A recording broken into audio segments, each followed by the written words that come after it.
Hi friends, நம்ம இப்போ Maggi செய்ய போகிறோம். உருளைக்கிழங்கு கேரட் வேக வச்சுக்கணும். இப்போ மேகி போட போகிறோம்.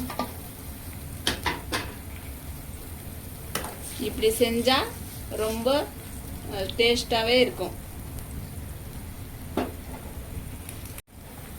கொஞ்சம் மிளகாத்தூள் போட்டுக்கணும். இப்போ மேகி மசாலா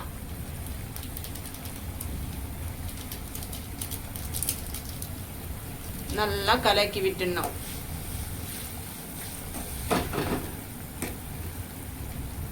இப்போ ஒரு 5 நிமிஷம் வேகட்டும்.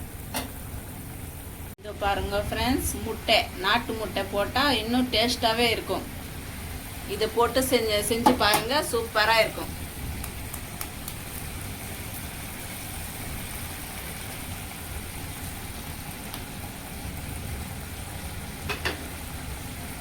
இப்போ கொஞ்ச நேரம் மூடி வச்சிடணும்.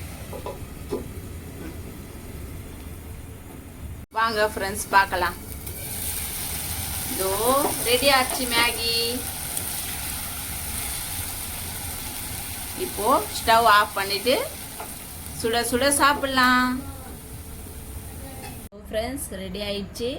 இப்போ சாப்பிட போகிறோம். இதே மாதிரி நீங்களும் செஞ்சு சாப்பிடுங்க, ரொம்ப டேஸ்டியாக இருக்கும்.